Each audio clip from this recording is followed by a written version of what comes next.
Bandeirantes, porque é hora do que agora, Pedro Campos? Vem aí agora o Manhã Bandeirantes. Jornal Gente. Rede Bandeirantes de Rádio. Assista a Rádio Bandeirantes Campinas no YouTube. Jornalismo e esporte da sua cidade ao vivo e as transmissões de Ponte Preta e Guarani. youtube.com/Rádio Bandeirantes Campinas. Inscreva-se em nosso canal, ative as notificações e acompanhe a Rádio Bandeirantes onde você estiver. Rádio Bandeirantes, fechada com você, fechada com a verdade.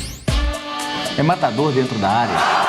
Nossa área, na Rádio Bandeirantes. Você está ouvindo o Rádio Bandeirantes Campinas, ZYO 260, FM faixa estendida 85,7. Rádio Bandeirantes, fechada com você, fechada com a verdade. Você está na Rádio Bandeirantes, no seu rádio, no aplicativo Bandplay e também no YouTube.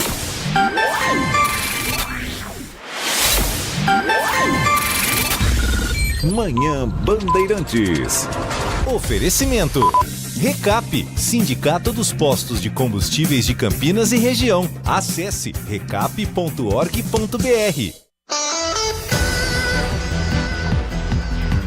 10 horas da manhã, 1 minuto. Muito bom dia, um ótimo início de semana a você que está na Rádio Bandeirantes Campinas. Hoje, segunda-feira, dia 4 de novembro de 2024. Foi tudo bem de feriado? Foi tudo bem no final de semana? Muito obrigado por estar conosco nesta edição do Manhã Bandeirantes, que começa agora e segue até às 11h30 da manhã, destacando o que de mais importante acontece no nosso interior de São Paulo, foco para Campinas e região, mas com o radar ligado para uma semana importante de notícias no Brasil e no mundo. A gente sempre gira a informação e conta com a sua participação neste espaço que a Rádio Bandeirantes Campinas abre também para ouvir a sua voz, a sua opinião, para ouvir a sua sugestão de pauta e ter a sua companhia nesta edição do Manhã Bandeirantes, aqui direto dos nossos estúdios da Rádio Bandeirantes Campinas. Eu sou Heitor Fredo e comigo no Complexo de Comunicação João Jorge Saad estão Roaldo Júnior na mesa de som e Danilo Capucci na Central Técnica, com a coordenação do Gil Kleber. Levando até você som e imagem na multiplataforma do Grupo Bandeirantes de Comunicação. Obrigado a você que está conosco em FM 85.7. Uma ótima segunda-feira para você que nos ouve pelo aplicativo Bandplay, pelos demais aplicativos nas lojas de celulares, pelo portal bandmulti.com.br. E muito obrigado a você que está no nosso canal do YouTube com imagens em youtube.com/Rádio Bandeirantes Campinas. Um dos canais para você participar conosco é justamente o youtube.com/Rádio Bandeirantes Campinas. Comunidade que não para de crescer, chegando próximo aos 45 mil inscritos. Faça parte você também desta comunidade. Como faz nesta manhã o perfil escrito Shake do Petróleo. Ah, se for mesmo um Shake do Petróleo, faz o Pix. Desejando bom dia aqui com uma bandeira verde, branca, verde, a bandeira da Nigéria, mas acredito que seja uma referência ou ao Guarani Futebol Clube ou à Sociedade Esportiva Palmeiras. Equipes que você acompanha sempre com o jornalismo esportivo da Rádio Bandeirantes. Hoje tem bola rolando, hein? Hoje tem transmissão. Você ouviu o Capriotti dizendo que na Rádio Bandeirantes São Paulo você acompanha, inclusive pelo YouTube, youtube.com/Rádio Bandeirantes Oficial, o derby paulistano entre Corinthians e Palmeiras. Mas tem bola rolando aqui na Rádio Bandeirantes Campinas pelo Campeonato Brasileiro da Série B.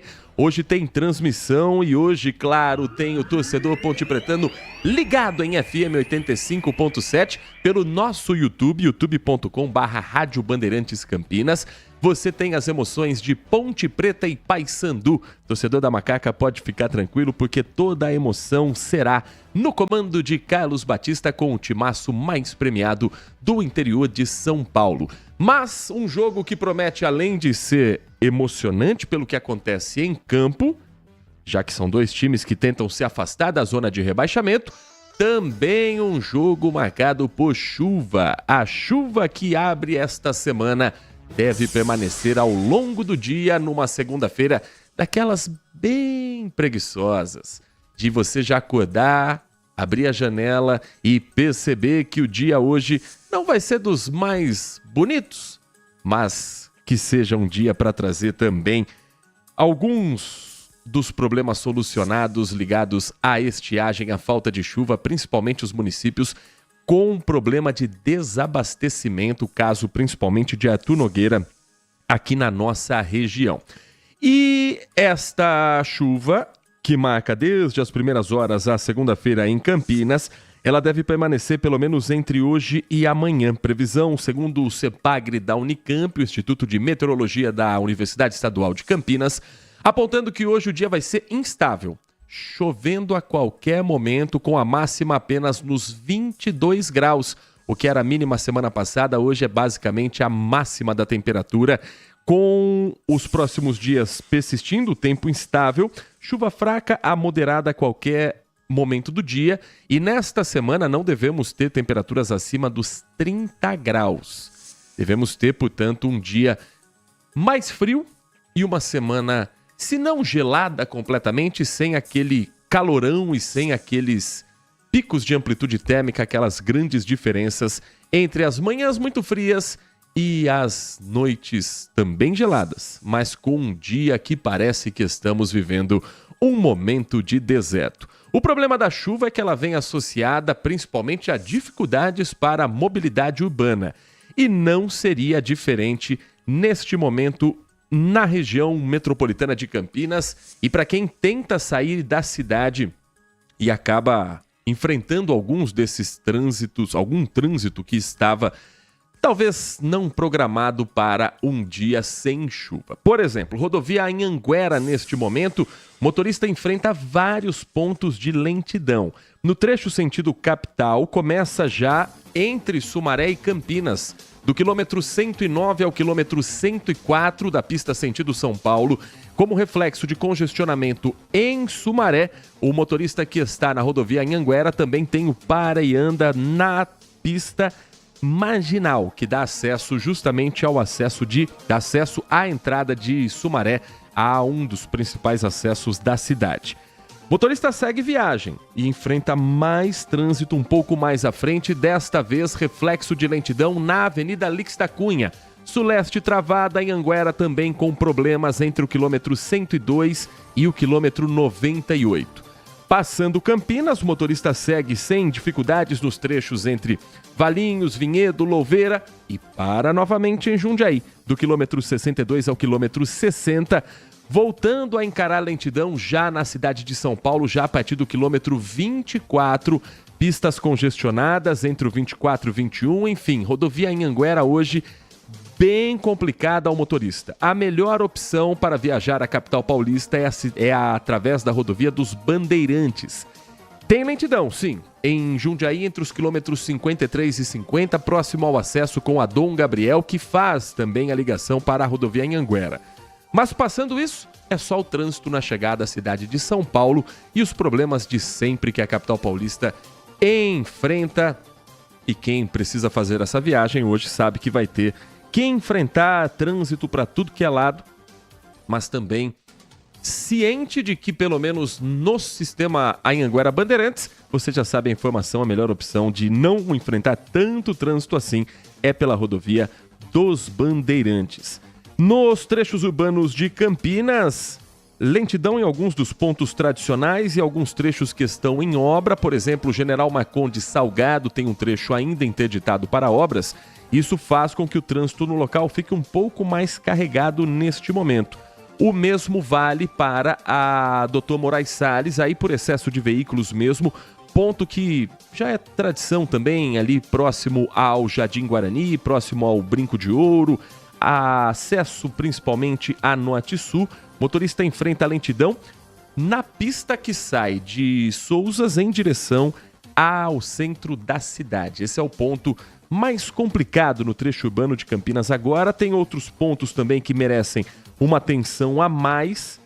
Região do Cambuí, por exemplo, o excesso de veículos sempre provocando também uma lentidão, como na Avenida Francisco Glicério, já desde o trecho da Maternidade até toda a extensão no centro, mas é um trânsito básico para o horário, considerando que está chovendo, que hoje é segunda-feira e não há registro de acidentes ou de outros problemas associados à mobilidade urbana. Agora, chuva em Campinas que já trouxe problemas aí sim para moradores de 2 bairros em regiões que também sofrem historicamente com a chuva forte. E neste momento, equipes da Defesa Civil estão de plantão para tentar amenizar o sofrimento dessas famílias em 2 bairros que tiveram registro de alagamento. Parque Valença 1 e o bairro Cidade Satélite Íris 1. A Prefeitura de Campinas mobilizou equipes para atender ocorrências provocadas entre o fim da tarde e o início da noite de ontem. Não há informações sobre feridos, isso é muito importante, mas há um volume acumulado de precipitação maior na região do distrito de Barão Geraldo de 28,26 milímetros, segundo a Defesa Civil, que ainda registrou alagamentos em 6 moradias, no Parque Valença 1 e no Satélite Íris 1. Elas não ficam próximas a córregos. A princípio, os alagamentos estão relacionados às condições de drenagem dos imóveis e ao retorno de esgoto.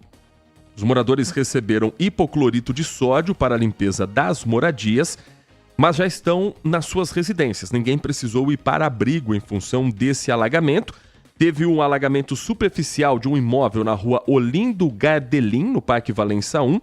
Foi em função da obstrução de uma viela, que é feita justamente para que a água da chuva consiga evitar seguir, o seu fluxo, fugir de dentro das residências, e alagamento de 5 moradias em um mesmo terreno, na rua Carolina de Oliveira, no Satélite Íris 1. A família que mora em uma dessas casas, essa precisou ir para a casa de parentes. A Secretaria de Desenvolvimento e Assistência Social foi acionada para acompanhar.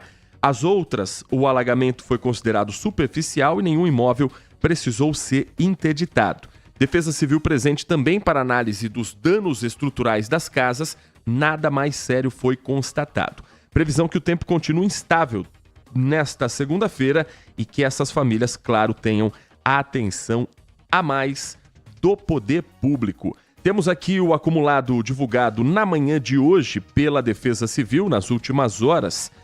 Campinas está na lista das cidades com mais chuva. 49 milímetros foi o total das últimas horas na medição feita em Barão Geraldo, que é justamente a do CEPAGRE da Unicamp. Em Rio Claro, choveu bastante na região do Jardim Inocópio, 83 milímetros. Teve chuva forte também em Piracicaba, na Vila Resende, 84 milímetros de total. Aqui na nossa região ainda tivemos um registro forte de chuva em Limeira. Sumaré, a medição que é feita no Jardim Basilicata, aponta uma chuva bem acima da média, 72 milímetros. Hortolândia também tem uma medição no Jardim Santa Esmeralda e o total do acumulado nas últimas horas de 65 milímetros. Pouco mais do que Montemor, acumulado de um total de 54 milímetros na medição que é realizada no Jardim Paviote. Valinhos também registrou chuva forte na Vila São Sebastião, a chuva total de 38 milímetros. João Aranha tem a medição para a cidade de Paulínia, com total de 38 milímetros. Aqui na região, em Vinhedo, também choveu forte, principalmente no centro da cidade. Jaguariúna, a Defesa Civil aponta um total de 32 milímetros. E a medição é feita na delegacia da cidade, delegacia de polícia que fica numa região alta, estratégica também para esse tipo de acompanhamento. E em Jundiaí, para a gente fechar aqui a lista das cidades mais atingidas pela chuva, tem uma medição no bairro da Roseira, uma região mais afastada do centro, região rural de Jundiaí, 27 milímetros. Então, muita atenção para hoje, cidades aqui da nossa região, com esse trabalho reforçado da Defesa Civil, das equipes de monitoramento, e vale sempre o aviso para você evitar os pontos onde já há, inclusive em Campinas, a placa de sinalização pelos problemas históricos associados à chuva.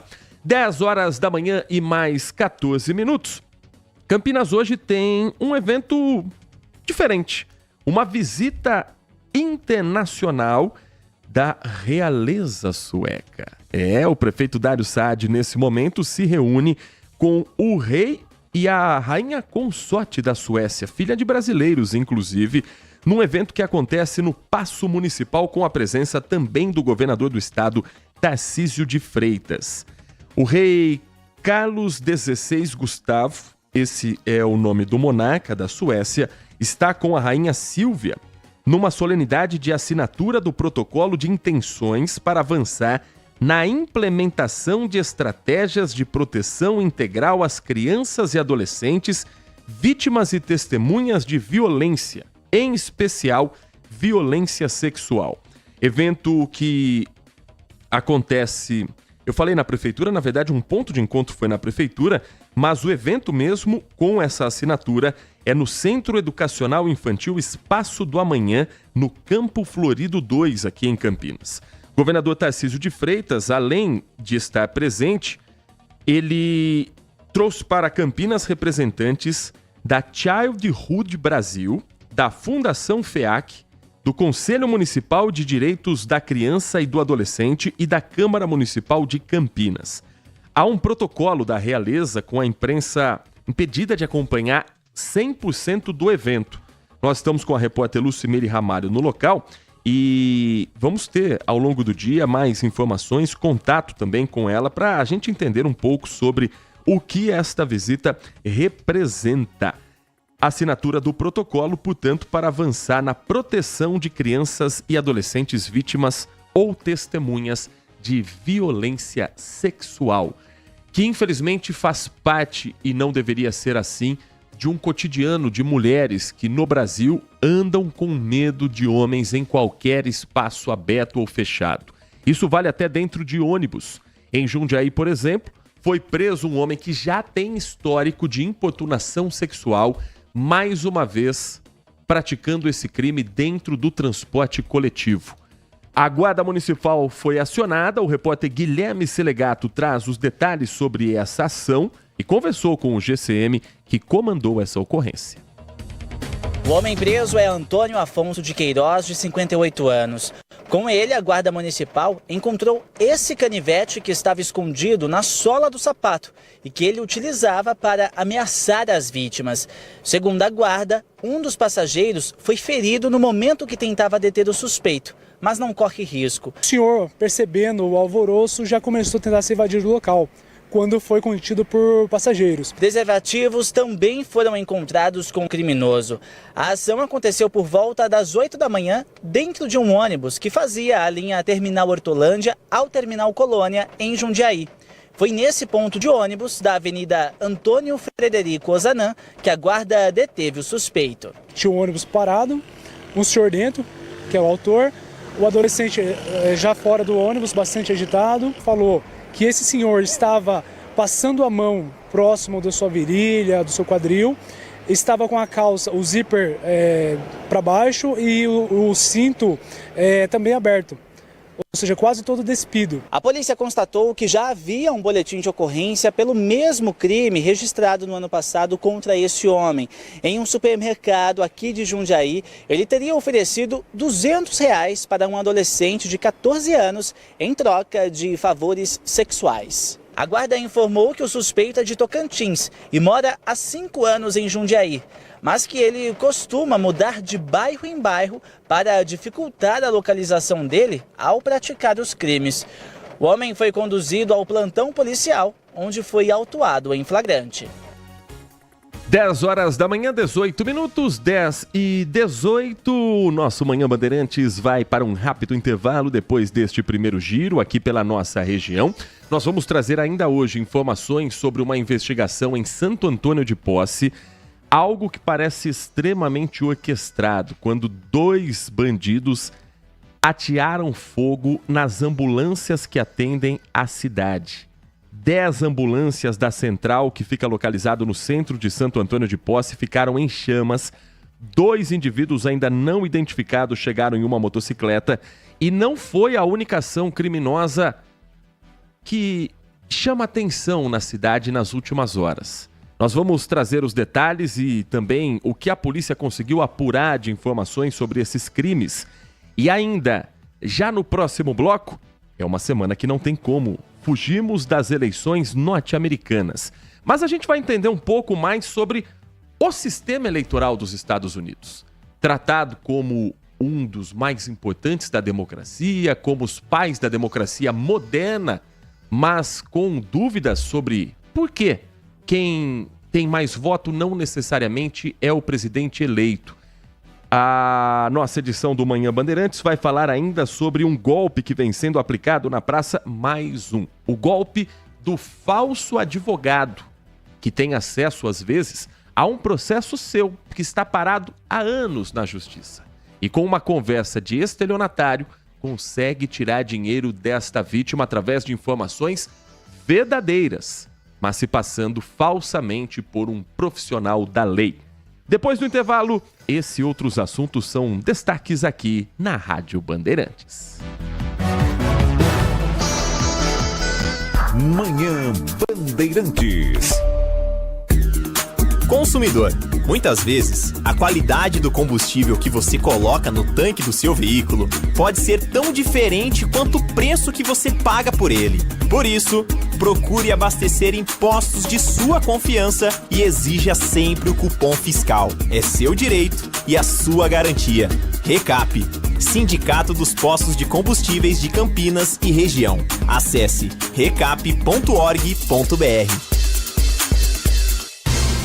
Nossa área, a opinião dos nossos craques sobre tudo de Guarani e Ponte Preta e dos times da região. Carlos Henrique e a melhor e mais premiada equipe esportiva do interior paulista. De segunda a sexta, das 11h30 ao meio-dia. Siga e assista no nosso YouTube, Rádio Bandeirantes Campinas. Ouça no FM 85,7 e nos aplicativos de celular. Rádio Bandeirantes. Fechada com você. Fechada com a verdade. Agora, notícias da hora com as notícias locais, nacionais e internacionais, direto da redação da Rádio Bandeirantes. A Secretaria de Saúde de Campinas inicia nesta segunda-feira a aplicação da vacina injetável contra a poliomielite no novo esquema de reforço contra a doença, que será de dose única para crianças aos 15 meses. Haverá uma mudança no esquema vacinal. A vacina oral contra a polio, conhecida como gotinha, deixará de ser aplicada e agora a etapa será feita com essa dose única, que é injetável e disponível para crianças com 15 meses de idade. O imunizante é o mesmo que já era usado durante o esquema primário e estará disponível nos 68 centros de saúde de Campinas. As salas onde os imunizantes são aplicados funcionam conforme o horário de cada unidade, que estão disponíveis no vacina.campinas.sp.gov.br. A polio é uma doença considerada grave e caracterizada pela paralisia que, em geral, acomete os membros inferiores de forma assimétrica e irreversível. O Brasil foi classificado como de alto risco para a reintrodução do vírus pela Comissão Regional para a Certificação da Erradicação da Poliomielite nas regiões das Américas. De Campinas, Amanda Florentino. Você ouviu Notícias da Hora, aqui na Rádio Bandeirantes. Se você é um verdadeiro apaixonado por futebol e não quer perder nenhum lance do seu time do coração, então prepare-se para as melhores análises e entrevistas exclusivas. É hora de entrar em campo com os donos da bola, com Carlos Batista, que reúne as últimas notícias e lances dos times do interior paulista. Cobre os principais campeonatos regionais, seja no campo ou nas quadras. De segunda a sexta, a partir do meio-dia, na tela da Band+. Manhã Bandeirantes. 10 horas da manhã, 23 minutos, 10h23, de volta com o nosso Manhã Bandeirantes. Agradecendo a você que está conosco desde as 10 da manhã, desejando bom dia a você que está chegando conosco aqui na Rádio Bandeirantes Campinas, agradecendo a Walter Sena que esteve aqui na última sexta-feira. Sexta-feira comemorei aquele famoso day off. O Grupo Bandeirantes oferece para os aniversariantes um dia de descanso. Meu aniversário caiu bem no meio das eleições em segundo turno, aí não tinha como parar, né? Não tinha como mudar os compromissos por conta da eleição. Mas sexta-feira deu para dar aquela desligada um pouquinho no tempo e voltar hoje ainda mais com vontade, com a certeza de que você está conosco no dia a dia. Na sexta-feira, programa teve a presença do Thiago Dantas, da Júlia Zampieri, do Walter Sena e que estiveram aqui na sua companhia na última sexta e agradecendo também pela parceria dos colegas para esta edição do Manhã Bandeirantes. E hoje eu conto com você participando conosco aqui em FM 85.7. Deixa eu trazer um primeiro giro da participação do nosso ouvinte pelo 19 97102 1493 97102 1493. Afinal de contas, você é o nosso principal parceiro, você é a razão de assistir o Manhã Bandeirantes. Desejando um ótimo dia, uma excelente segunda-feira ao Marcos Silva Bedin, desejando bom dia pra gente e dizendo o seguinte: o desemprego no estado de São Paulo não é por mérito do governador Tarcísio de Freitas. Na interpretação do Marcos Silva Bedin, o presidente Lula conseguiu reduzir o desemprego, que era de 30 milhões e hoje está na casa de 6%. Lula e os projetos, além das viagens internacionais, que são tão criticadas e apontadas como gasto, que na verdade estão ajudando o Brasil com essas viagens, na opinião do Marcos Silva Bedin, a fazerem os investimentos necessários para a economia voltar a crescer e, consequentemente, o emprego também voltar a ser pauta neste país. É a opinião aqui do Marcos Silva Bedin. Muito obrigado, viu, Marco? De fato, o Brasil vem comemorando índices históricos para os últimos anos de diminuição do desemprego. Isso vem trazendo também uma melhor estabilidade para as empresas, para os trabalhadores, mas ainda estamos longe, bem longe de uma segurança e do ideal. O desemprego caiu para 6,4% entre julho e setembro, segundo os dados feitos pelo IBGE, levantados nesse trimestre de 2024. A mensagem de áudio que chega também compartilhamos com o nosso ouvinte. Bom dia, Heitor. Bom dia. Já acabou a eleição aqui municipal, agora vem com a eleição americana. É um pé no saco, cara. Os demais tem que escutar ver o que esse Donald Trump fala. Ontem mesmo, na reportagem no outro canal de televisão, ele falando que o pessoal do Haiti estão comendo gato e cachorro no estado do Ohio, né? Então, quer dizer, já basta que as confusões que tem no Brasil, tem que ver coisa de americano. Aí, a semana passada, Halloween. Agora, na próxima semana, Black Friday. Caramba, cara, já saco cheio de ser americanizado, né, meu? Tudo saco cheio mesmo. Falar a verdade, a gente tem que se ligar no nosso problema aqui. Eu sei que os caras é dono do mundo, mas saco cheio mesmo. Alexandre Santos, uma ótima semana. Alexandre, não é fácil. De fato, essa é uma semana que a gente precisa se debruçar sobre a eleição americana, porque ela mexe diretamente com a nossa economia, com a nossa vida diretamente no dia a dia, não. Na hora que a gente vai receber o salário no banco, ou ninguém mais vai ao banco receber salário, né, então? Mas você entendeu o que eu quis dizer. Quando você vai a uma padaria, quando você vai fazer uma visita a um familiar, a eleição norte-americana ela não mexe diretamente com o seu dia, mas indiretamente sim, né, com as decisões que são tomadas nos Estados Unidos. Agora, eu sei que não é da sua preferência, Alexandre, mas o nosso espaço aqui também dentro do Manhã Bandeirantes é justamente para a gente tentar traduzir e trazer para perto da gente aqueles assuntos que às vezes parecem tão distantes. Por exemplo, as eleições norte-americanas.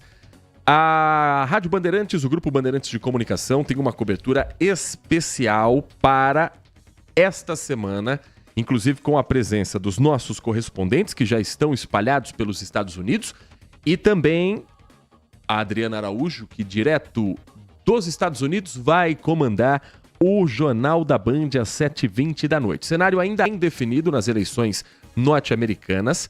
Concorrem ao cargo de presidente Donald Trump pelos republicanos, Kamala Harris pelos democratas, e a eleição é decidida pelo colégio eleitoral. Alguns dos levantamentos focam em estados considerados decisivos para dar a vitória a um dos candidatos. Cada estado tem um número de delegado de acordo com a população, variando de 3 a 54 delegados.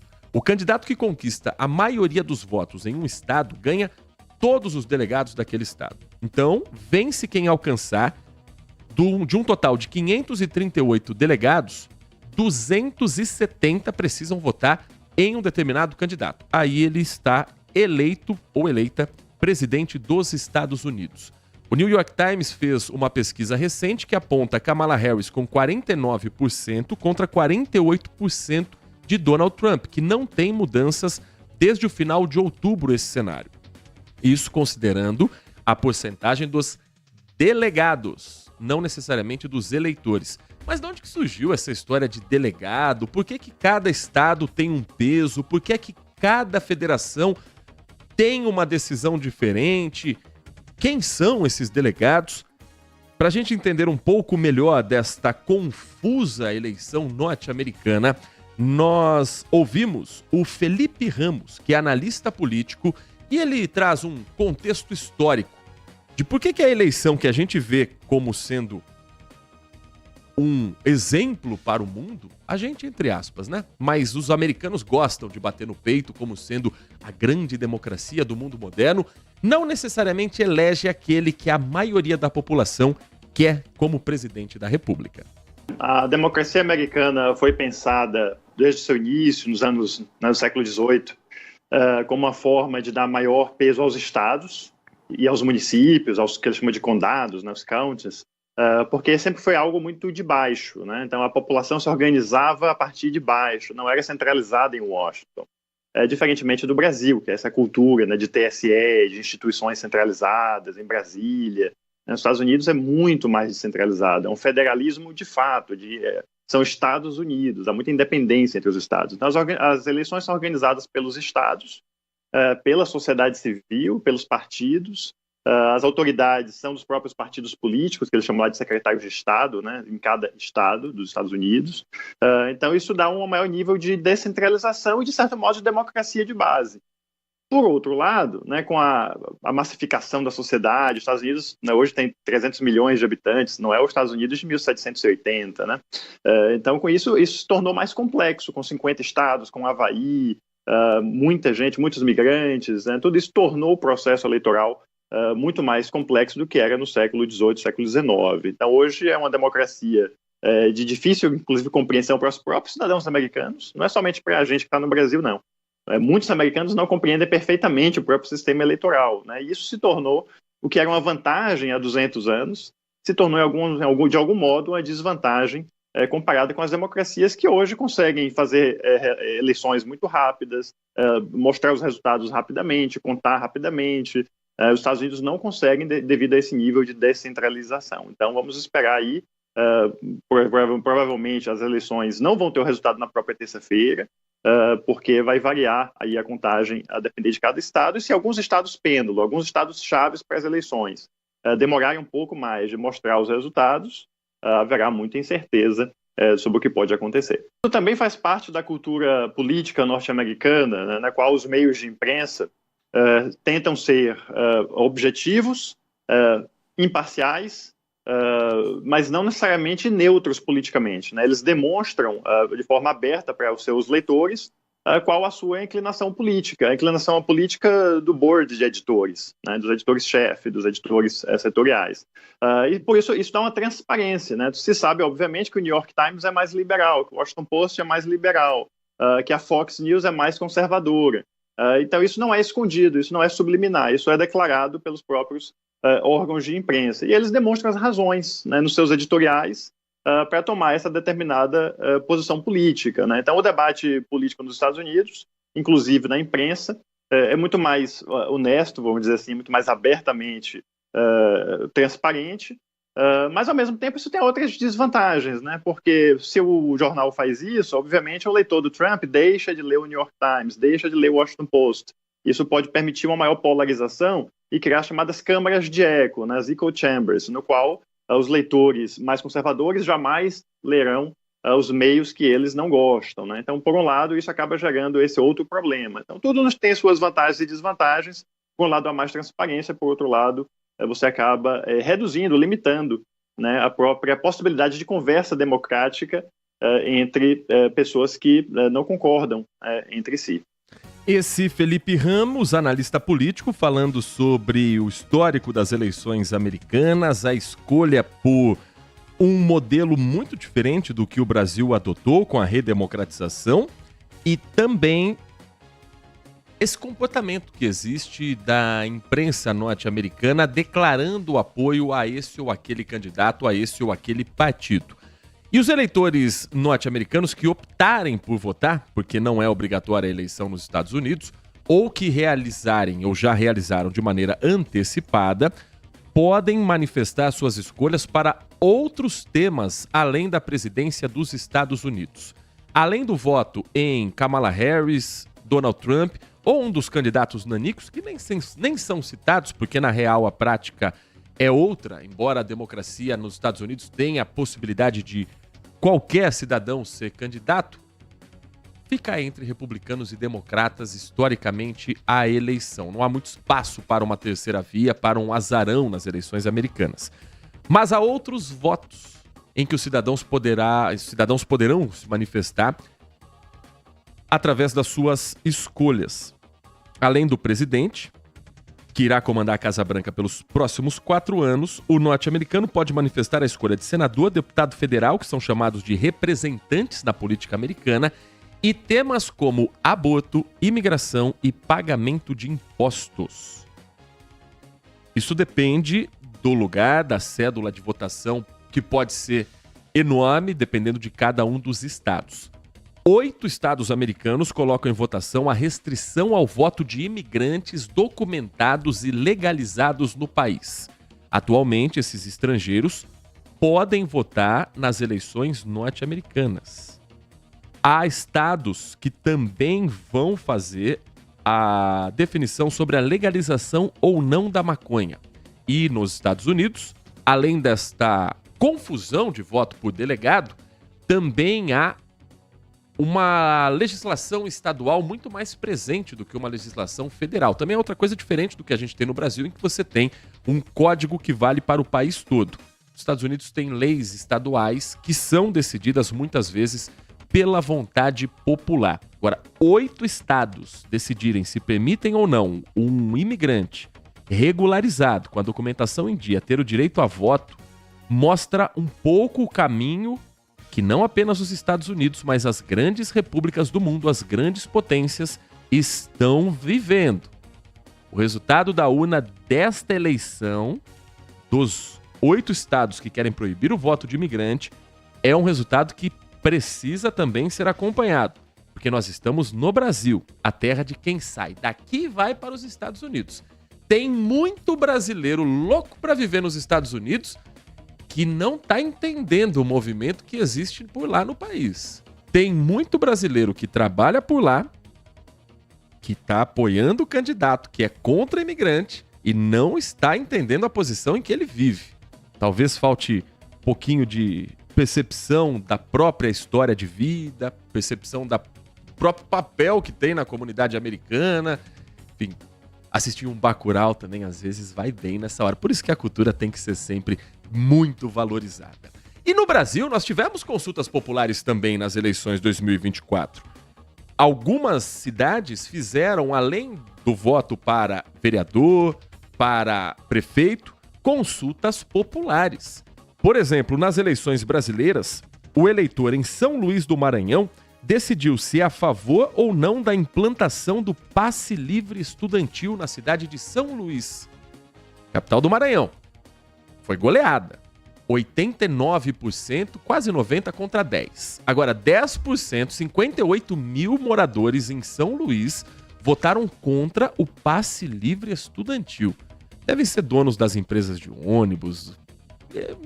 Tem votação que não dá para entender por que a pessoa é contrária a um direito que a população já pede há tanto e tanto tempo. Mas, enfim, deu 90-10.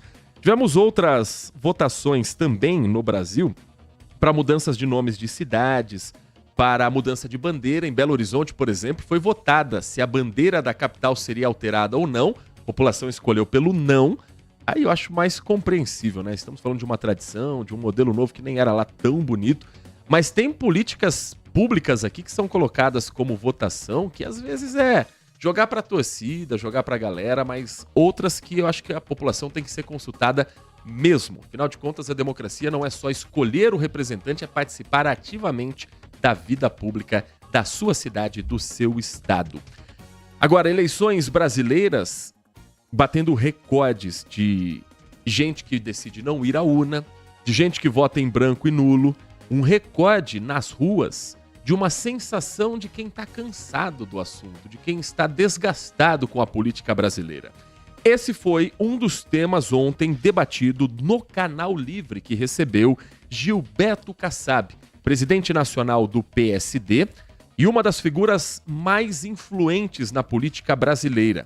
Basta ver que ele é o atual secretário de Governo e Relações Institucionais do Estado de São Paulo e preside um partido que faz parte da base do governo Lula.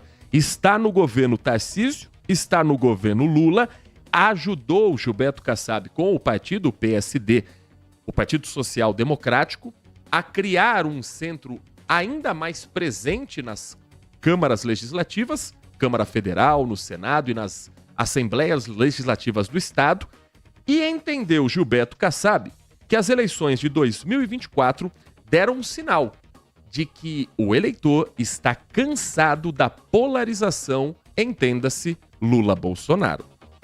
O eleitor cansou dessa briga.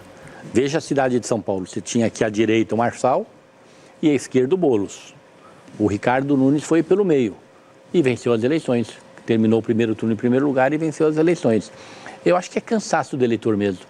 Eu corro muito aí o país, o interior, conheço bem a cidade de São Paulo, fui prefeito aqui e eu cansei de ouvir, Kassab, mas tá demais isso, a gente não aguenta mais esse fla-flu, essa briga, um xingando o outro, um acusando o outro de ladrão e ninguém vem com propostas, as pessoas esquecem de governar.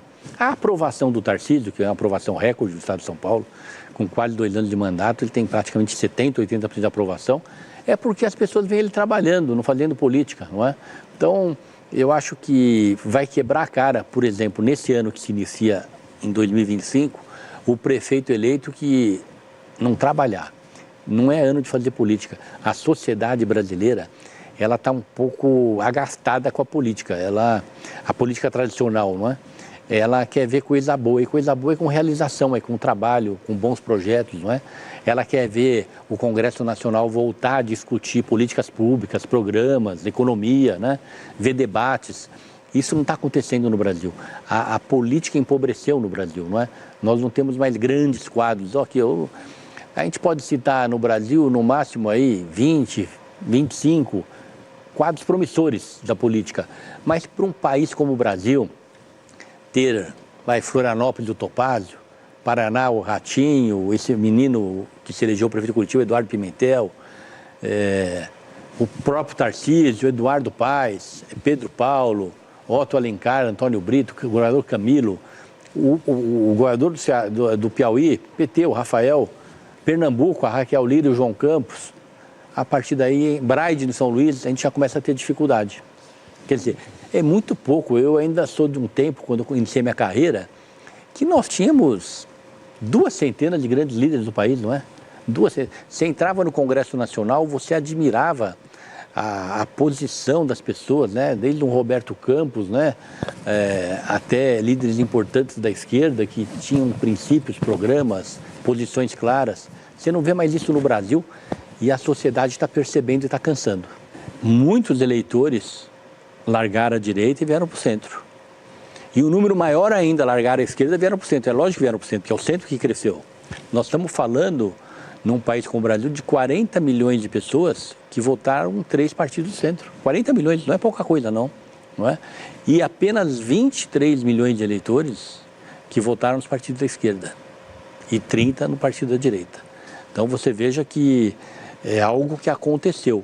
O eleitor, majoritariamente, ele preferiu nas suas cidades candidatos que tinham um discurso da moderação. Porque esses 3 partidos, eles têm um discurso da moderação. Porque o discurso da moderação não é só local, ele é nacional. As pessoas sabem, né, na cidade, que o candidato do PSD, ele é representado pelo Antônio Brito na Câmara dos Deputados, pelo Otto Alencar no Senado Federal, No Paraná, eles sabem que eles têm a representação do seu líder maior, que é o Ratinho. Em São Paulo, eles sabem que tem uma representação maior nas manifestações do AFIF, Cláudio Lembo, Kassab, os fundadores do partido. Então, eles sabem o que significa isso, não é? Então, eu tenho muita confiança, né, que nós vamos continuar, eu acho que nas próximas eleições vai continuar essa migração de votos das extremidades para o centro. Eu sinto isso, eu percebo isso, como eu percebia já em 2022, de dizer, o país não está polarizado, é que apenas 2 candidatos existem e não temos ninguém do centro. Quer dizer, na verdade, aquela expectativa de que a polarização iria... É claro. Não ficou. Não ficou. Mas a pergunta é o seguinte, ela não tende a voltar, porque os polos, de alguma forma, estão aí, né? Eu até queria pedir ao senhor que colocasse para nós a diferença entre esse centro-direita e a direita propriamente. Nós temos uma direita no Brasil hoje. Bom, isso é bastante claro, né? Tem partidos que... A principal diferença, o diálogo. A direita radical não entende que precisa haver diálogo. A direita radical não entende quando, para discutir uma política pública, nós precisamos procurar um ministro, um presidente da República, não é? O diálogo é importante. E a esquerda radical da mesma maneira. Então, a diferença fundamental é o diálogo, a composição, a negociação, não é? O que prevalece nas extremidades é a intransigência, é a falta do diálogo. Essa é a diferença básica que está fazendo com que os cidadãos, os eleitores percebam e comecem a procurar candidaturas que representem a moderação, o diálogo. Esse o presidente nacional do PSD, Gilberto Kassab, que na mesma entrevista ao Canal Livre também disse que falta ao PT renovação para que Lula não pague alto preço do 3º mandato. Quando a gente fala de Gilberto Kassab, estamos falando de um dos políticos que melhor entendem o sistema brasileiro, seja eleitoral, seja de governabilidade. Então, quando o Kassab fala, a gente tem que parar para ouvir. A gente tem que prestar atenção no que diz, não necessariamente concordar e não necessariamente entender que é uma interpretação feita sem seus próprios interesses. Mas não se governa hoje sem Gilberto Kassab e sem o PSD e a força que o Centrão tem para escolher para que lado o Congresso Nacional vai pender. Seja para as eleições de 2026, seja para o atual governo. Então hoje o PSD é parte do governo, mas é aquela aliança que para romper não custa muito. E romper hoje com o Centrão não é algo que o governo queira, senão esquece, não passa pauta nenhuma no Congresso. Isso valeu também para o governo Jair Bolsonaro e o maior exemplo disso foi o governo Dilma Rousseff. Isso vale para quem ganhar a próxima eleição. Então, se Gilberto Kassab analisa que há uma tendência do voto sair dos extremos e ir para o centro, esse é o discurso que o PSD vai fazer para vender caro seu apoio em 2026. E tem como principal carta não apenas a interpretação política de Gilberto Kassab, mas os números das eleições municipais 2024 com prefeitos eleitos pelo PSD, que não necessariamente vão seguir a mesma linha do PSD nacional. É muito provável que se o PSD for para um lado, metade de quem está eleito pelo partido como prefeito não tenha o mesmo entendimento. Mas até aí também vai ter o mesmo peso político que teve na eleição municipal? Acho pouco provável. A entrevista completa de Gilberto Kassab no Canal Livre você acompanha na íntegra às 11 da noite dentro da Band News TV ou a qualquer momento no YouTube Band Jornalismo. O YouTube Band Jornalismo tem a entrevista na íntegra passando por vários pontos da política brasileira, ouvindo um dos nomes mais fortes atualmente da nossa política. Faltando 10 minutos para as 11 horas da manhã, vamos para um rápido intervalo. Na volta, o golpe do falso advogado, que já vem fazendo vítimas no estado de São Paulo, e o que a Ordem dos Advogados do Brasil está fazendo a respeito das denúncias que vem recebendo. E mais um giro com a sua participação em 19 97102 1493. Manhã Bandeirantes. Você está ouvindo Manhã Bandeirantes. Oferecimento. Recap, Sindicato dos Postos de Combustíveis de Campinas e Região. Acesse recap.org.br. LG Mota Imóveis. A imobiliária campeã em vendas apresenta LG Mota Meg Store, o shopping de imóveis de Campinas e região. Uma mega estrutura no coração do Cambuí. Na Avenida Coronel Silva Teles 387, esquina com a Rua Coronel Quirino. São 60 empreendimentos no mesmo lugar, direto dos principais incorporadores do país. São imóveis comerciais e residenciais. Para moradia ou investimento, nosso telefone é 19 3722 7740 e nossas redes sociais, @LG Mota Imóveis. Assista ao programa Circuito Imobiliário todo sábado, às 8h30 da manhã, na Band Mais TV. E ouça na Rádio Bandeirantes toda sexta e sábado, às 10 da manhã. O nosso maior patrimônio é o nosso cliente.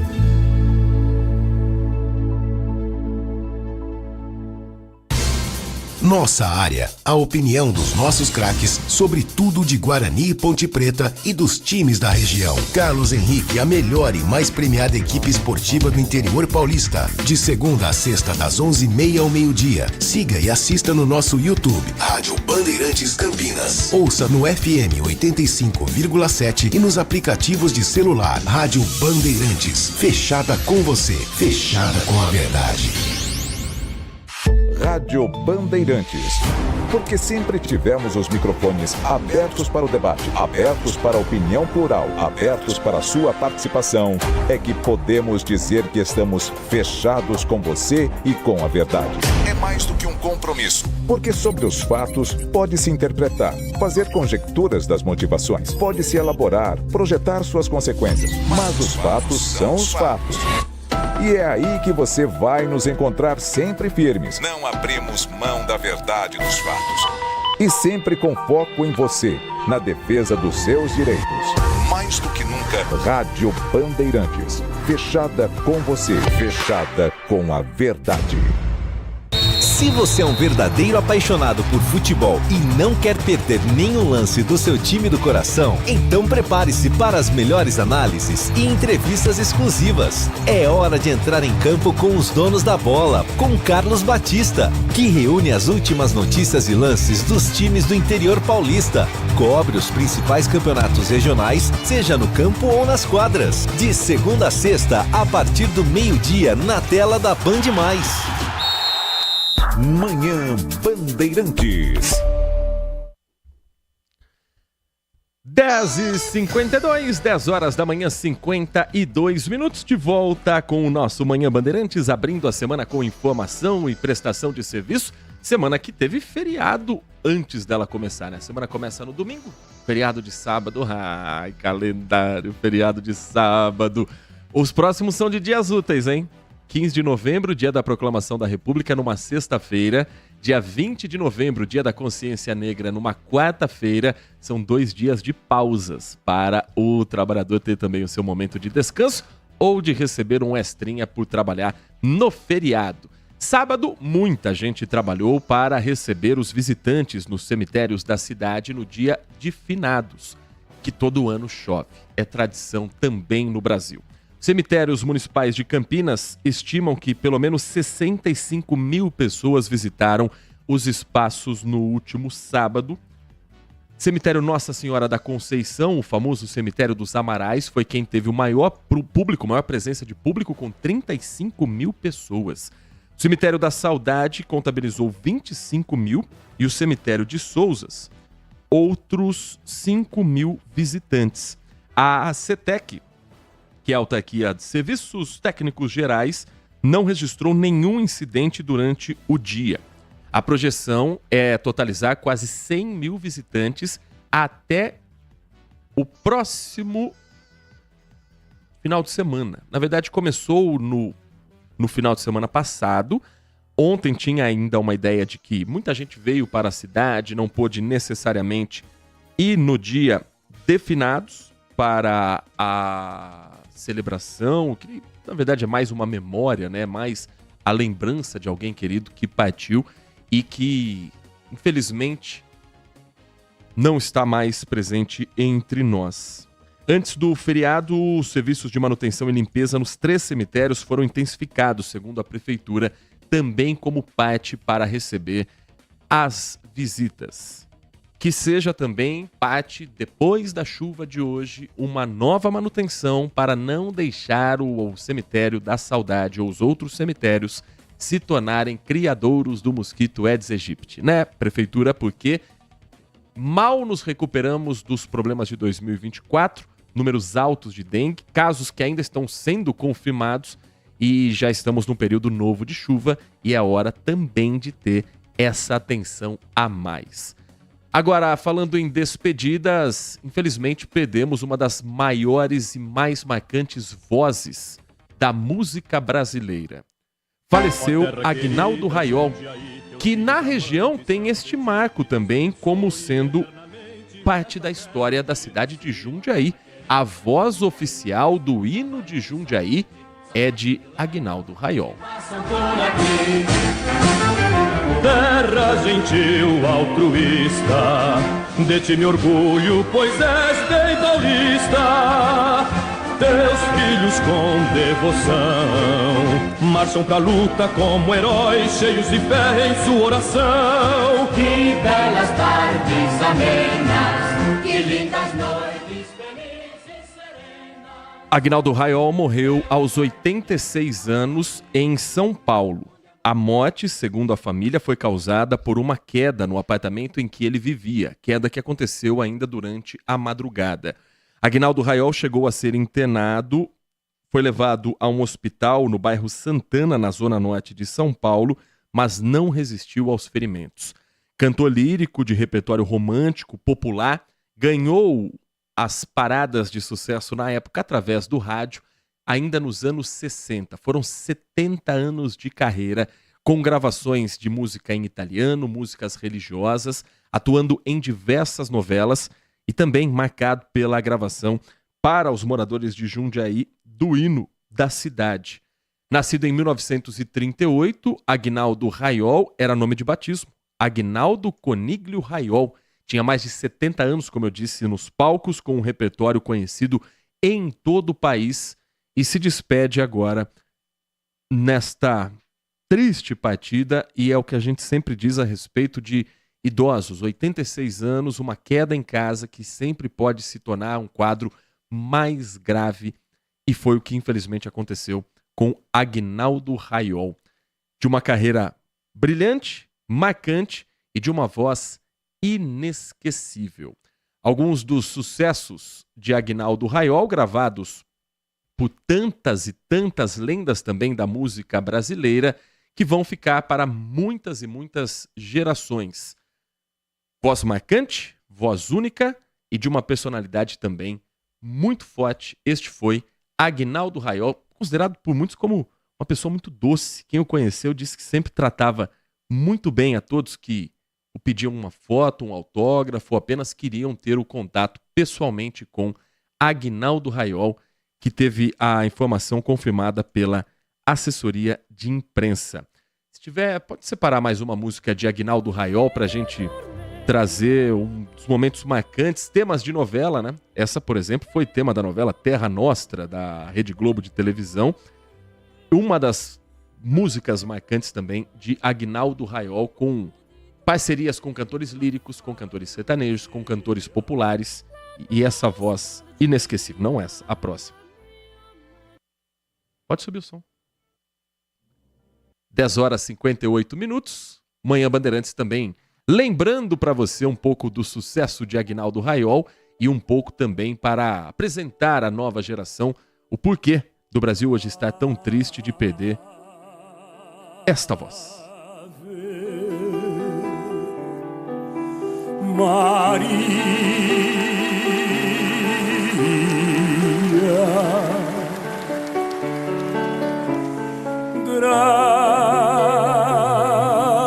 Gracia plena,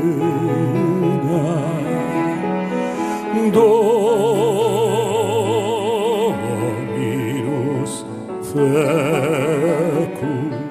Falamos sobre a despedida de Aguinaldo Raiol, um dos nomes marcantes da cultura brasileira, hoje, infelizmente, partindo num ano de 2024 que vai deixar muita saudade, muita gente que marcou gerações se despedindo neste ano de 2024.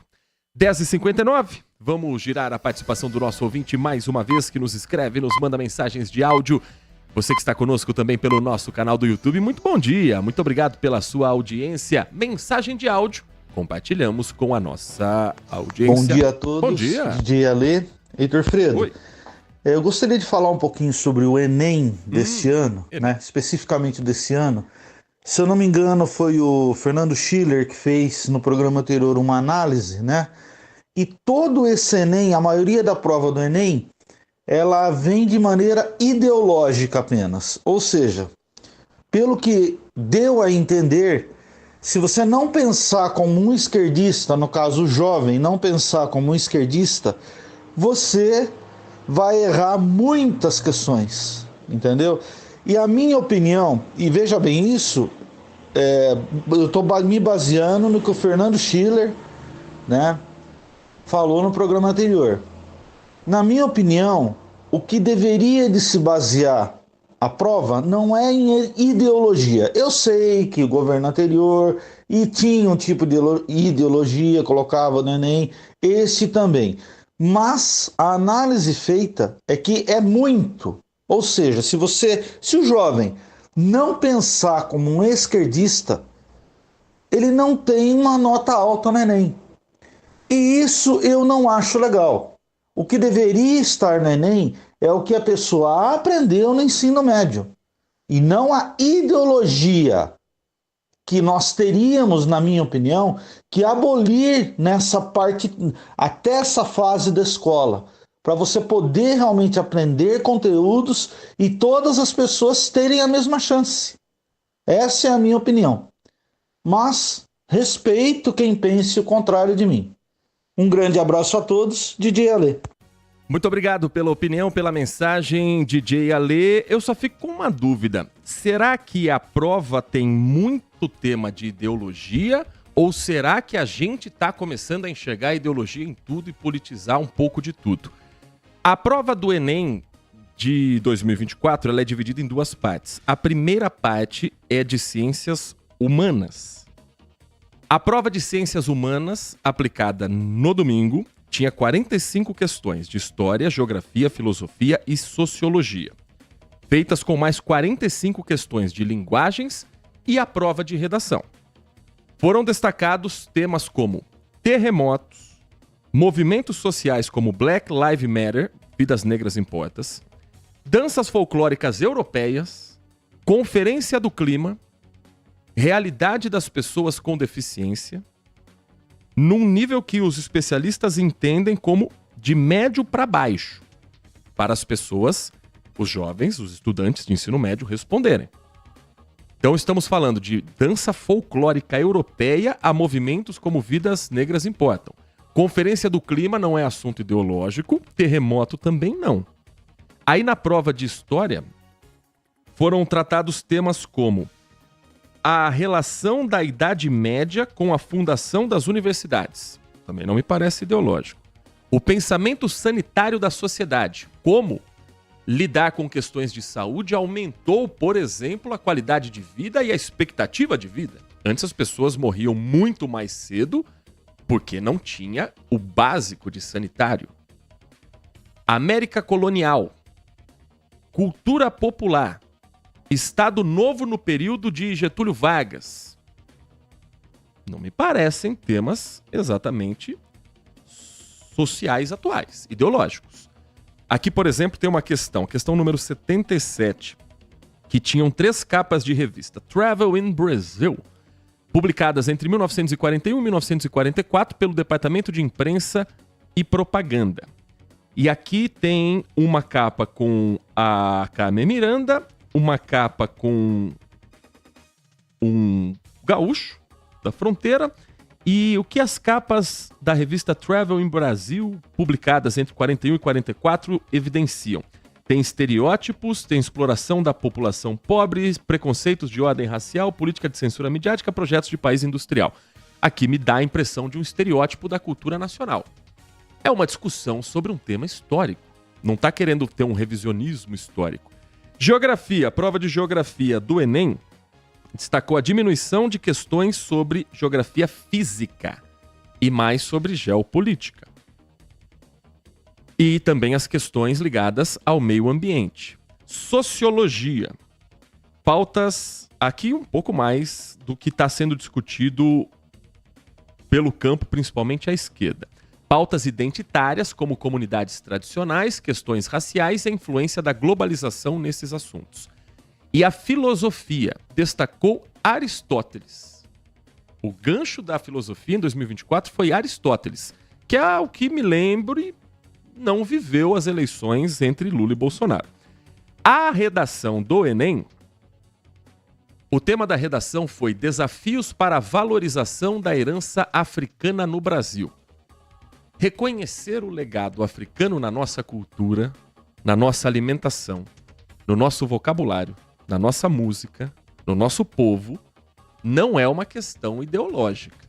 É uma questão de saber a sociedade em que vivemos.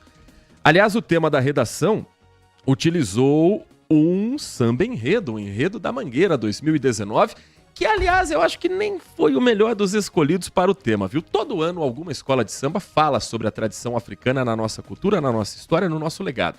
Em 2019, a Mangueira veio com o enredo A História para Ninar Gente Grande, a história que a história não conta, com trechos como Tem sangue retinto e pisado atrás do herói emoldurado. Mas o enredo tinha um destaque de observar como o Brasil construiu heróis e ignorou verdadeiros lutadores por feitos históricos. Processo para a abolição da escravatura, por exemplo. A ideia era mostrar que a princesa Isabel foi quem assinou, mas que muita gente lá atrás morreu para que chegasse a um acordo popular, a um consenso na sociedade que não era mais justo ter o processo de escravidão. É esse samba aqui, inclusive, que Roaldo Júnior solta pra gente.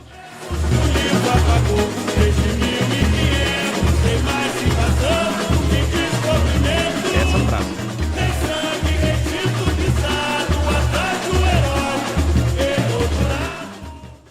O que a Mangueira propôs em 2019 não é o que me parece que a redação do Enem propõe em 2024. A ideia da Mangueira era revisar Dom Pedro I, Princesa Isabel, o romantismo que há por trás dos bandeirantes.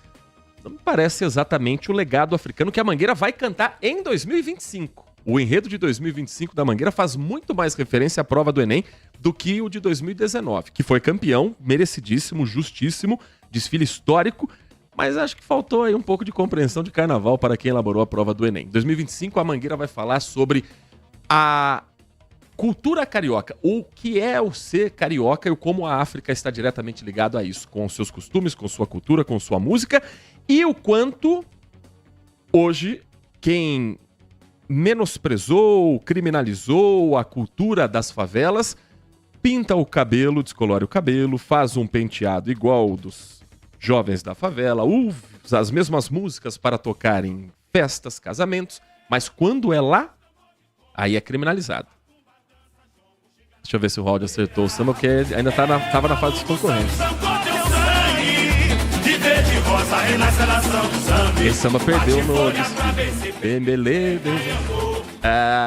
o Carnaval 2025 também vai ter essa marca do Enem 2024. Enfim, isso faz parte da cultura popular. Para quem também não aguenta mais ouvir falar de norte-americanos, de eleições americanas, o Enem deu um banho de brasilidade, que eu acho que vai muito além das questões ideológicas. Acho que é uma disputa aí que a gente não pode colocar o Enem no meio. Pode ter uma outra pergunta que a ideologia pode ajudar você a responder, mas em geral não. É que falar de história, falar de geografia nesse país parece que virou coisa de partido político. Não é. É coisa da sociedade. É assunto que tem que interessar a toda a sociedade. 11h09. Agradecendo a Fátima Andrade, que está conosco, concordando conosco a respeito do Enem. Seu comentário sobre o Enem foi cirúrgico, parabéns. E ela pergunta, o que o governador Tarcísio fez pela região de Campinas. Se você perguntar para o prefeito Dário Saad, ele vai dizer que fez várias obras. Se você perguntar para o deputado federal Pedro Tourinho, ele vai dizer que não fez nada.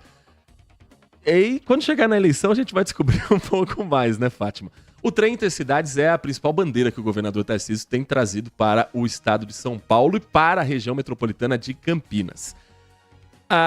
Ele ajudou a eleger Dário Saad, isso eu tenho certeza. Mas acho que Dário seria eleito mesmo sem tanto empenho do governador. A mensagem que chega do Wagner Carneiro, meu caro... Acho que não é pra mim não, né? Acho que não é pra mim essa mensagem não, Wagner. Se for, desejo o dobro pra você, meu caro. Com muito carinho. Mas acho que não é não, porque tá usando uma outra inicial aqui, eu não tenho essas iniciais no meu nome. Enfim, bom dia pra você. Obrigado pela sua audiência e força por essa semana chuvosa aqui em Campinas. 11h10. A última mensagem aqui do Adriano Vermelho. O mundo se curva à importância das eleições norte-americanas. E nós também. Afinal, tudo fica instável diante da eleição nessa nação de relevância incontestável em diversas áreas. Porque seu protagonismo comercial é notório. Ou estão comprando ou vendendo para quase todos os países. Sem dizer seu papel autoproclamado de xerife do mundo. Pois as guerras que os Estados Unidos não travam, eles financiam e, acredite, lucram em todas. Bom, a grande pergunta é Kamala ou Trump? Não sei. Acredito que vai ser apertado e de verdade nem faz tanta diferença para nós brasileiros. Porque o aspecto ideológico é a única coisa que chama a atenção, porque não parte econômica e comércio externo, ou na parte, aqui o corretor não ajudou, Adriano, na parte econômica de comércio externo, que nos interessa de verdade, sempre sofreremos com o protecionismo dos Estados Unidos e a desvalorização do nosso produto. Então, o que nos, entre aspas, resta é assistir esse espetáculo midiático bilionário que são as campanhas norte-americanas e torcer para que vença o melhor democraticamente. E quem acha que Kamala Harris e o Partido Democrata é de esquerda, não é bem isso não. É que Donald Trump representa uma direita mais radical, é a extrema-direita. E ele não tem feito questão nenhuma nessas eleições de 2024 de ser mais moderado. Ele está num discurso cada vez mais para a extrema. O Partido Democrata é um centro-direita que conversa melhor com a centro-esquerda, mas que está muito longe de ser a esquerda que se imagina pela eleição brasileira. Está muito, muito longe disso. Às 11h12, nós vamos trazer agora informações sobre um golpe que vem sendo aplicado na praça, que é o golpe do falso advogado. Nós tínhamos, inclusive, uma entrevista agendada para esta segunda-feira com o vice-presidente da OAB, a Ordem dos Advogados do Brasil, do Estado de São Paulo, Leonardo Sica, mas que nos informa através da assessoria, nessa entrevista que já estava marcada já desde quinta-feira, que ele está preso no trânsito, dirigindo neste momento, porque chove em São Paulo, o trânsito está complicado e ele não consegue entrar conosco nesta manhã. Mas você não vai ficar sem a informação, porque a repórter Larissa Alves explica pra gente que golpe é esse que já fez vítimas no estado de São Paulo e ela conversou com duas na reportagem.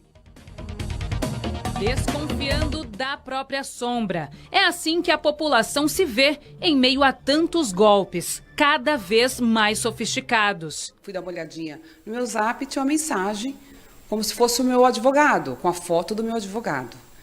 E aí falando, Rose, pode começar a comemorar, porque o seu processo deu favorável e hoje, daqui a pouco eu entro em contato com você para a gente pegar os detalhes. Os criminosos, se passando de advogado da vítima, fizeram uma chamada de vídeo e mostraram um processo que ela aguardava a decisão da justiça. Inclusive, um que pedia o ressarcimento por um outro golpe que ela caiu e perdeu cerca de R$40 mil. Por achar que estava falando com o advogado, a Rose enviou cópias de documentos pessoais, dados bancários, fez transferências via Pix, tudo isso durante a ligação. Por fim, teve o celular hackeado. A OAB São Paulo disse que ao menos 387 fraudes deste tipo foram denunciadas e encaminhadas à Polícia Judiciária e ao Ministério Público no mês passado. A Comissão de Fiscalização da Atividade Profissional reuniu provas robustas da atuação fraudulenta de falsos advogados. O Jatiniel também foi alvo de um falso advogado. Apesar de a abordagem parecer verdadeira, conseguiu perceber a fraude antes do criminoso ter sucesso. Eu dei uma olhada num processo que eles mandaram na íntegra, né, desde das primeiras petições até o acórdão. E eu li, conferi página por página, a página está lá 1, 2, 3, 4, todas as páginas certinhas, não teve nenhuma, aparentemente sem nenhuma montagem. E eu li o parecer da ministra e, de fato, tudo favorável.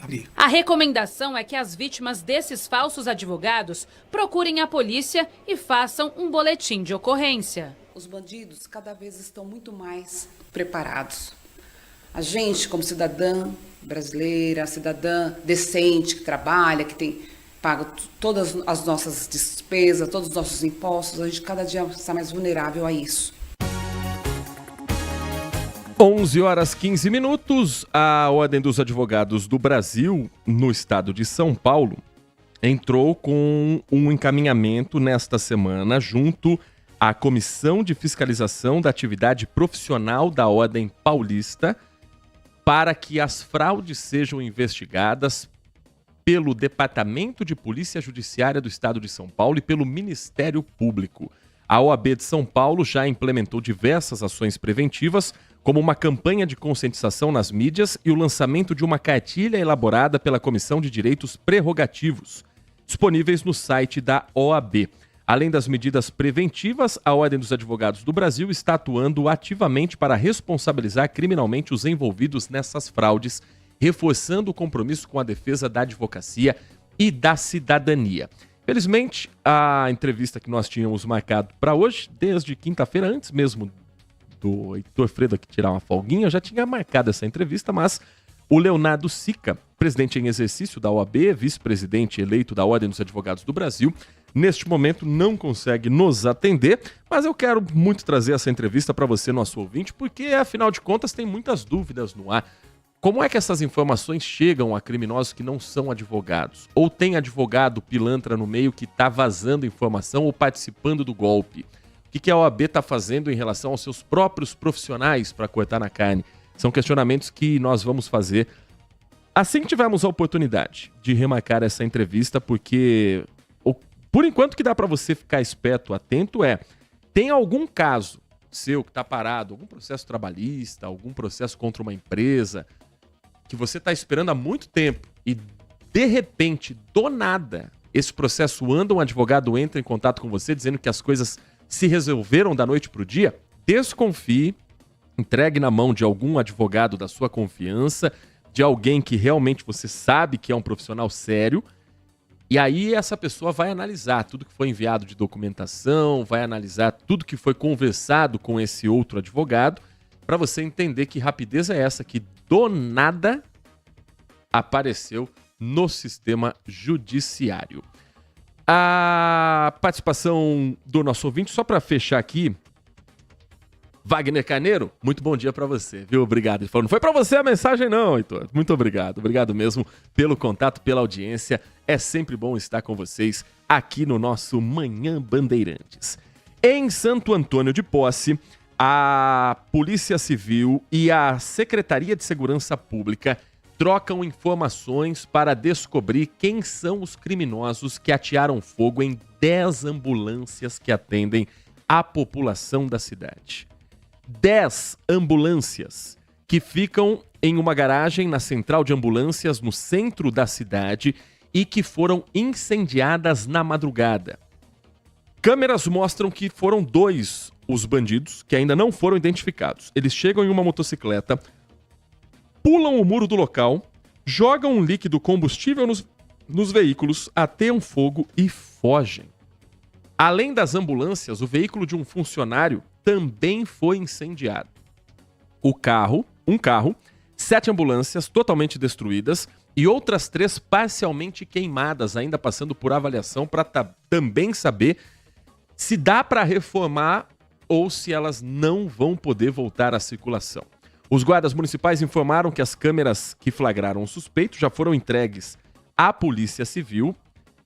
Elas devem ajudar na identificação e na rota de fuga desses bandidos. A perícia foi acionada, o caso registrado como incêndio criminoso pela delegacia em Jaguariúna. E o incêndio contra as ambulâncias ocorreu cerca de 2 semanas após um outro incêndio que aconteceu em uma escola municipal. No dia 24 de outubro, a Secretaria de Educação chegou a ser atingida, mas a causa não foi esclarecida até agora. E ainda não há confirmação se os casos estão ligados ou não. A Guarda Municipal suspeita que os incêndios possam ter sido criminosos e uma possível retaliação às ocorrências contra o tráfico de drogas do município. Mas isso ainda não está confirmado. Também em Santo Antônio de Posse, isso não pode ser coincidência, câmeras de monitoramento ficaram danificadas após uma pessoa sair atirando contra as câmeras.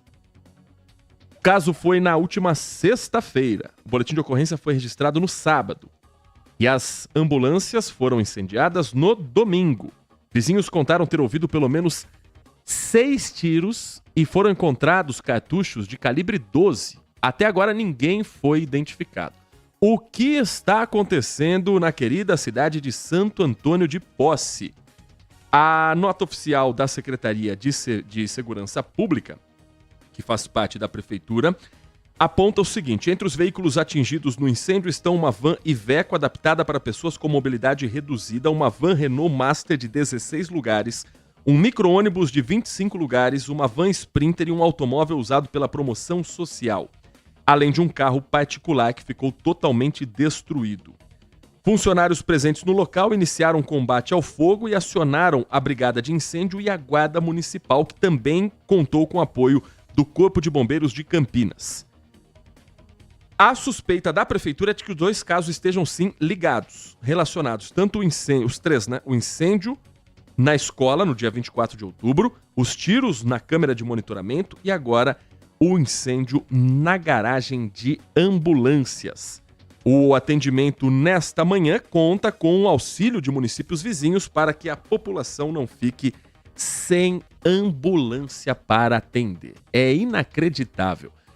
Assim como o protesto que queimou fogo e provocou doença de tanta gente é o de uma burrice sem tamanho, ambulância não resgata apenas o trabalhador, a pessoa que paga o imposto em dia. A ambulância ela resgata qualquer cidadão, até os bandidos.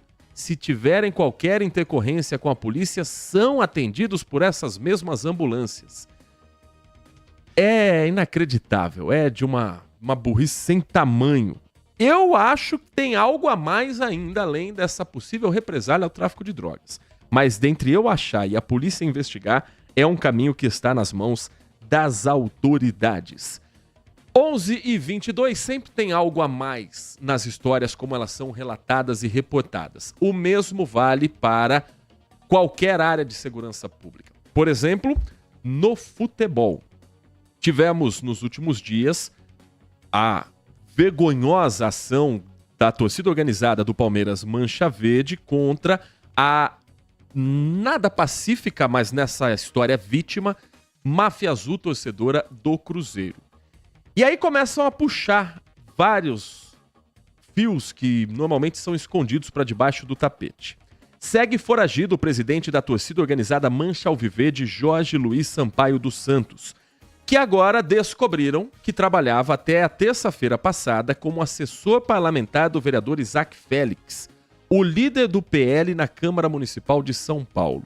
Ele foi alvo na sexta-feira da operação da Polícia Civil e do Ministério Público para prender os envolvidos no crime que aconteceu e resultou em uma morte e 17 feridos no trecho da rodovia Fernão Dias que passava por Mairiporã.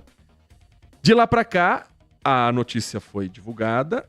Eu acho bem interessante que se levante também o ponto, a ficha dele como funcionário público para saber se, por exemplo, em dias de jogo fora de casa, fora do estado de São Paulo, se ele batia cartão na Câmara Municipal e era visto também torcendo fora do estado de São Paulo. se em horário de jogo tinha agenda pública que ele cumpria ou não. Enfim, enquanto segue foragido, a polícia encontrou um dos identificados na briga generalizada que aconteceu na Fernão Dias. E o César Cavalcante conta pra gente sobre as buscas, porque ainda tem muita gente foragida, né, César? Outros 7 seguem foragidos e são procurados pela Delegacia de Repressão aos Delitos Esportivos e também pelo Ministério Público. Sobre esse torcedor, o primeiro que está preso, ele foi indiciado por participação, por envolvimento na emboscada que deixou um torcedor cruzeirense morto e outros 17 feridos em Mairiporã, ali na rodovia Fernão Dias. Isso tudo aconteceu há pouco mais de uma semana. Além do homicídio e lesão corporal, este homem, ele também foi responsabilizado por dano, tumulto e associação criminosa. O Alexander Ricardo Tancredi tem 31 anos de idade, ele é motoboy e passou por uma audiência de custódia no último sábado no Fórum da Barra Funda, na Zona Oeste, onde foi mantida a prisão temporária dele por 30 dias. Essa mesma prisão temporária foi também autorizada pela Justiça para outros 7 integrantes da Mancha Alviverde, incluindo o presidente da agremiação, o Jorge Luiz Sampaio Santos. Ele também está foragido e, segundo o Ministério Público, foi quem organizou, foi o mentor de toda essa ação criminosa 2 anos depois de ele próprio ter sido espancado numa emboscada da Máfia Azul. A torcida, portanto, cruzeirense, isso aconteceu em Minas Gerais. Ele então teria prometido vingança, o que aconteceu de fato então nessa ação lamentável, muito violenta. Nós temos imagens que mostram os criminosos, né, que se passam por torcedores jogando foguetes e bombas nos ônibus dos cruzeirenses. Essa ação também terminou com um ônibus incendiado. Bom, a polícia então está investigando toda essa ação e apurando inclusive a Mancha Alviverde. Essas pessoas, né, que fazem parte da Mancha Alviverde como integrantes de verdadeiras facções criminosas. A torcida organizada que também está proibida de frequentar estádios em jogos aqui em São Paulo, e houve o mesmo pedido pelo Ministério Público de Minas Gerais para que isso se amplie para todo o país, um pedido feito então à CBF. A gente volta com vocês e, claro, a gente está acompanhando aí qualquer informação da polícia atrás desses 7 integrantes ainda que faltam ser presos da Mancha Alviverde. Muito obrigado, César Cavalcante. Muito obrigado a você que esteve conosco nesta edição do Manhã Bandeirantes, que fica por aqui. Amanhã tem mais, 10 da manhã, depois do Jornal Gente, com os trabalhos técnicos de Roaldi Júnior na mesa de som, Danilo Capucci na central técnica e a coordenação do Gil Kleber. A partir de agora, o noticiário esportivo, mas da bola rolando, do que acontece dentro de campo, e hoje tem jogo decisivo para a Ponte Preta, confronto direto contra o Paysandu na luta contra o rebaixamento às 9 da noite. E a repercussão da derrota do Guarani para o Goiás lá na Serrinha por 1-0, resultado que praticamente decreta o rebaixamento para a Série C e o início de um planejamento que tem que ser feito agora, para não sofrer em 2025 com a que parece inevitável terceira divisão nacional. Mas isso é assunto para Carlos Henrique e o timaço de Carlos Batista a partir de agora. Uma ótima segunda-feira, um bom início de semana a todos e continue na RB. Manhã Bandeirantes. Consumidor, muitas vezes, a qualidade do combustível que você coloca no tanque do seu veículo pode ser tão diferente quanto o preço que você paga por ele. Por isso, procure abastecer em postos de sua confiança e exija sempre o cupom fiscal. É seu direito e a sua garantia. Recap, Sindicato dos Postos de Combustíveis de Campinas e Região. Acesse recap.org.br. Band Mulher, de segunda a sexta, a partir da 1h35, Larissa Lopes abre as tardes femininas da Band. Um programa com tudo sobre o universo feminino. Traz assuntos do seu dia a dia sobre saúde, família, carreira, moda, beleza e muita novidade sobre o universo dos famosos com a Nath Lucchesi. Band Mulher, de segunda a sexta, a partir da 1h35 da tarde, da Band Mais. Manhã Bandeirantes. Oferecimento. Recap, Sindicato dos Postos de Combustíveis de Campinas e região. Acesse recap.org.br. Siga a Rádio Bandeirantes Campinas também no Facebook, uma página completa com conteúdo sobre tudo o que acontece